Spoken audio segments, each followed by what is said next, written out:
Nick, yesterday you talked about, just focusing on the plane ride back, enjoying that. Now that you've had a little time to kind of reflect on the game and how close you guys came to pulling that off, thoughts looking back at it, the frustration of not being able quite to finish it off? Yeah, I mean, ultimately, we want to finish it off at the end, but at the end of the day, the biggest thing is, the group of people in this locker room and in this facility. It's a resilient group of people that, the plane ride back, just being with the guys one more time, was really special, regardless of winning or losing, because I always talk about this game's about relationships and loving one another, and that's how we play this game. That's a big reason why we were able to, we were 4-6, and we were able to fight through the obstacles to fight back and, really give it everything we had. We ended up falling short. We had our opportunities. We didn't execute. But ultimately, I'm proud of every single person here for giving everything they had to the team. Emotional day for you, being in here knowing it could be the last time you're in this locker room with these guys?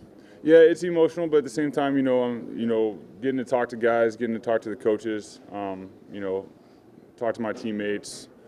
I'm gonna come by a few days this week before, my family and I, head out for a little bit and take a breath. But it's emotional. It'll probably set in more and more as the days go on, just because everything's so fresh. I mean, we just, played a game last night and gave it everything we had. But no matter what happens, it's been a joy being here every single day, being in this locker room, wearing this jersey, being a part of the city. But we'll see what happens. What do you say to the guys? What do you say to the coaches at this point? I think the big thing is just talking to them, just telling them, how much I love them and appreciate them. It's really not about the, wins and losses. It's about the relationships and, the memories you create with one another. I mean, we've been here, since OTAs and training camp, and you go through so much with one another throughout the week of prep. And the game is actually like a really small part of it, though it means so much. So just talking about memories, the moments we've shared together, and that's what it's about, getting to see the guys one last time, because this team will never be the same. Just like last year, the team was not the same, but you create your new DNA, and that's what we'll do. This really was such a tumultuous season for you guys. You've overcome through so much adversity. Is there a moment in the season that you can look back and say this encompasses the resiliency of this Eagles team this year?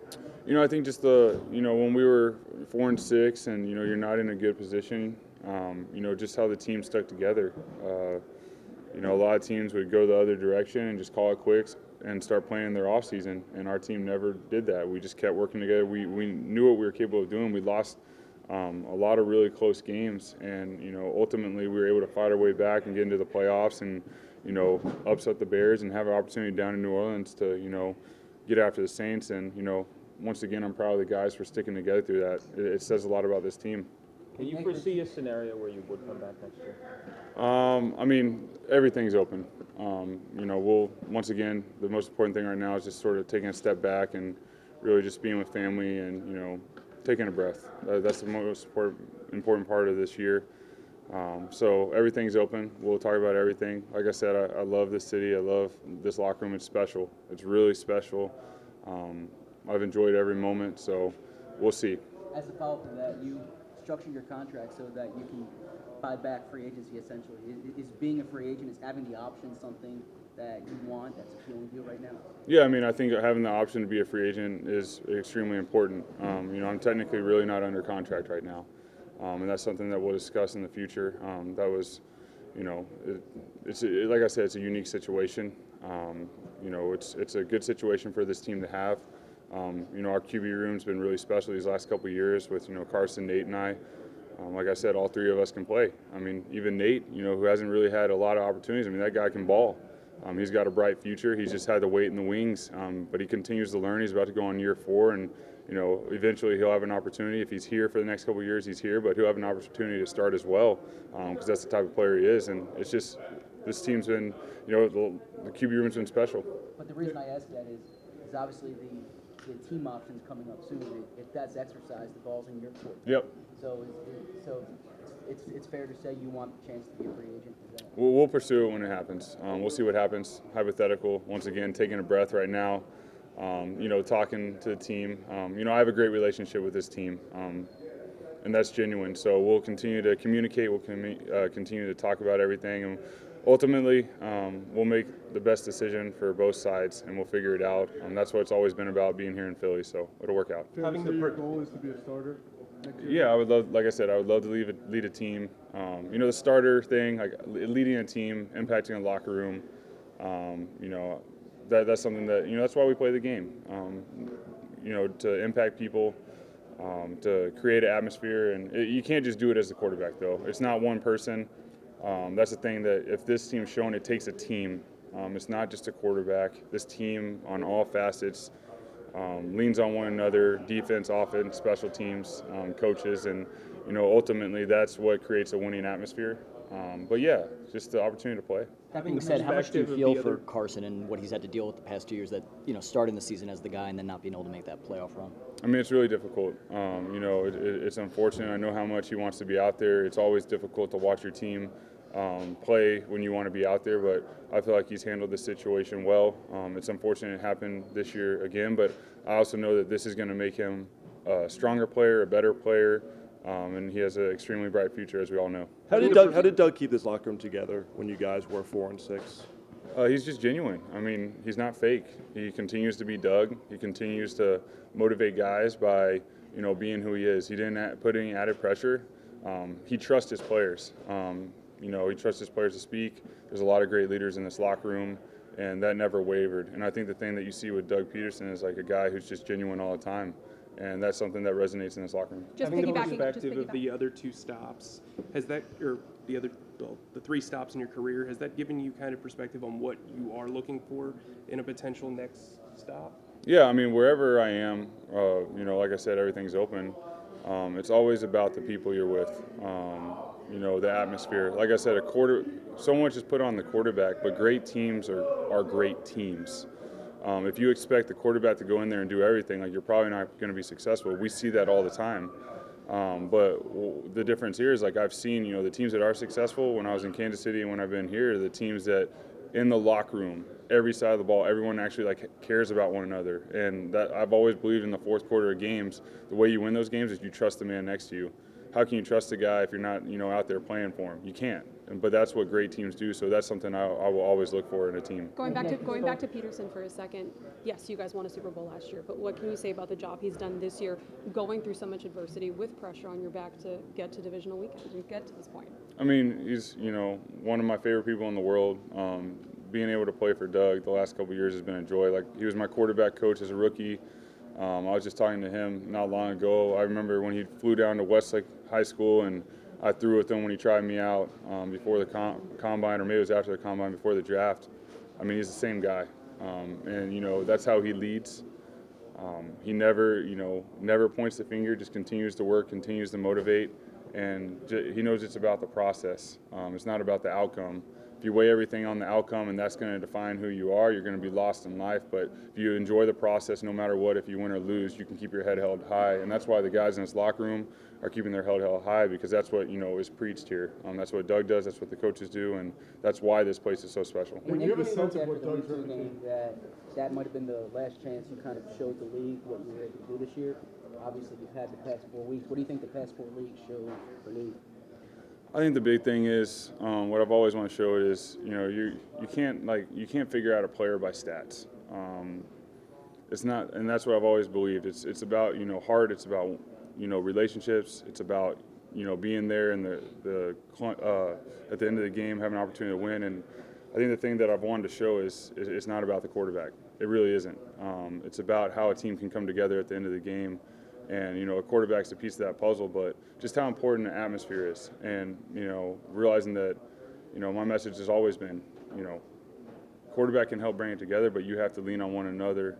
And I think, I've been able to show the league, that it takes a team. And I think that, teams are building that all around the league now. It's all right, we see this, it's about building a team that cares for one another. So I think if anything, it's not been an individual effort to show the league. It's just been more of I want the league to see that it takes a team. Nick, we know how much you and Carson respect each other and your shared faith and how that has helped him get through his difficult times and you through your difficult times. But is it difficult when you have 2 competitive guys and then just kind of the way you would have came in for him and had so much success?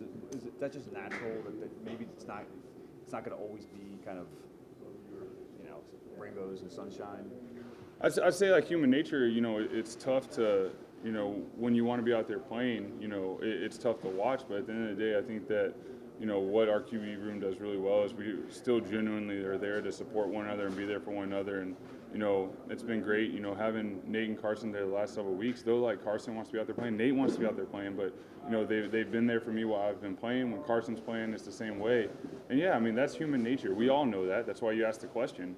But the teams that do the best are the best. The quarterback rooms that are the best are the ones that actually can put their ego to the side, which is really hard in this league. You don't see it all the time, and can care for one another. And, you know, that's another message that I think, you know, we've been able to show kids that are playing the game. Because I know when you're a kid, you're always trying to get in front of the other guy, you know, hope he fails, do that. It's like, that's never how I've been. I'm like, hey, if you're better than me, you should start. But I don't want you to be better than me. That's the competitiveness, but I'd rather have that relationship for life than say, like, I'm not going to be nice to you and just, you know, undermine you, and then we're not even going to like each other, and then at the end of the day, where are you? You're going to be pretty empty. So I think we've shown that it's more than just, you know, we are all competitors. We've shown that on the field, but it's much more than that. And, you know, I hope kids that are watching get to see, like, hey, if you're in a QB room, like, support one another, the best guy will play and support him. Nick, when you came back prior to the 2017 season, what were your expectations when you came back for your second stint here? And can you have, in your wildest dreams, imagined it would become this? No, I couldn't have imagined it would come this. I mean, I came to help a team in a role. You know, like I said, I had accepted that, you know, they brought me in to be the backup to help Carson. I had been a starter in the city, and I wanted to share the wisdom I had with him, as well as help him. That was my goal. I had learned to, you know, accept that role. Like I said, put my ego to the side, and you know, that's what I really expected. But, you know, what happened these last couple of years, no, I couldn't have imagined it. Nick, do you have a sense of what Doug's reputation is? I'll give it. Do you have a sense of what Doug's reputation is from players outside this locker room who have viewed the Eagles from afar? I think, you know, I mean, I would say if anything, people that look at this locker room and look at what Doug's done just say, like, man, these guys enjoy playing here. They love playing here. They love playing for him. It's an atmosphere that they want to be in because, like I said, you hear the other all the time in this league where, you know, yeah, you know, it's not fun, you know, it's a grind, it's a business. And the business thing has always bothered me. Like, if you're going to say this is a business and, like, that's what it is, then, like, I don't see many times you have success. There are some anomalies out there, but I think what Doug does well is he creates an atmosphere where he trusts the players, he lets the players come out here and be themselves, let their personality show. And ultimately, by doing that, you create success because everyone comes in here with, you know, a lot of energy, a lot of joy, goes out there, practices hard. And I think that's the big thing people see is, like, and people want to play here because of that. They know, like, when they talk to guys, like, yeah, it's a great locker room. We have fun. Yes, we work our butts off, but we enjoy what we do. You heard that? You considered when walking? you talk to other people? Oh, I know that, yes. Okay. Obviously, in the past, you considered walking away.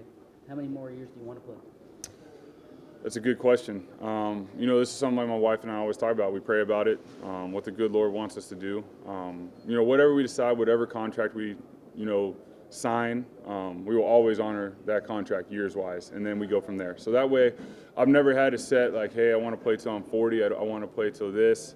It's more so a faith thing, like, all right, God, if this is what you want me to do, if this is where my heart's led, if I'm doing this for the right reasons, I'll continue to do it. But if I can't find the right reasons to do this game, then, you know, I need to pursue something else. But, you know, right now, I'm really loving playing this game. You know, being a part of a locker room like this has energized me. Getting to see, you know, I've grown this last year as a player more than I ever have. I'm really starting to, you know, understand how I want to play this game. My game's changed, seeing it, seeing what's important, and really just being myself. And that's the thing I think that's so hard in this league at times is young players try to be something that they think they should be based on what everyone else wants. And I think the thing that I've realized is I'm just going to be myself and be genuine. And, you know, it's been a lot easier playing this game that way. Nick, you said you hope you've shown the league that it's about more than the quarterback, it's about a team. From a quarterback standpoint, I mean, how do you accomplish that? What's on the quarterback to make that happen? I think the big thing is just genuinely caring for your teammates. A lot of times the quarterback is everything.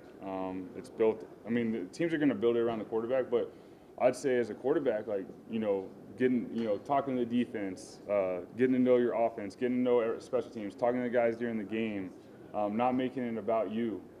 That's something that's so important. That's something that resonates. That's something that, you know, when the game, you know, when we're down, the defense always knows when we get the ball back, hey, we're going to go down and score. They believe that. I can't tell you how many times the guys come up to me, hey, Nick, we're going to get the ball back. We know you're going to go down. I know the Chicago game when we had the ball, the defense knew we were going to go down and score. Like, that's the belief that this team has. But, you know, a quarterback is a piece of that puzzle, and you create that by honestly, like, confidence within the locker room, and then letting guys know genuinely who you are. When guys know genuinely who you are and you're the same person all the time, it gives them a sense of calm and a sense of peace where you can go out there and you can just play ball. That's something you've learned more so the last couple of years, or? No, well, like I was just saying, I think the last couple of years and everything I've gone through, from gonna stop playing to coming back to playing for Andy to coming back here and everything that's gone on, it's just be myself, be genuine, not worry about, like, even when I talk with y'all, I don't need to be politically correct all the time. Like, I'm gonna share what's really going on because I know that there's people that are listening that can resonate. We're all humans. I think there's kids watching because I know I was a kid. I had role models. And there's a lot of times there's politically correct answers, and like, oh, I guess that's just the answer. But no, I want to, be honest, be genuine, and for me, that helps me, and hopefully it helps others listening. Okay. Nick, just one last question. Did you, you get home last night, you start thinking about everything that's happened. Did you kind of drift to the next step at all? I was honestly so hungry when I got home last night. There wasn't much I was thinking about, but besides food, and thank goodness we had some pizza in the fridge. So that's all I was really thinking about. And then I went to sleep. Over these next couple of weeks, it'll be a great time for my wife and I to, just spend time as a family with our daughter and our dog and other family members, our nieces and our nephew. Because that's what's nice about too. After the game, I get to open my phone and look at pictures of my daughter in the snow. That after a tough game, that's something that's so special, knowing that I get to go home and be with my family, because ultimately, I'm a husband and a daddy first. But, we'll see what happens. I'm sure my wife and I will have a lot of discussions, and we'll pray about what our next step is. But, we're grateful for every opportunity we've had, and, ultimately we know that the good Lord will lead us in a new direction that, we'll see what happens, but we know that we're going to have faith that, we'll glorify Him.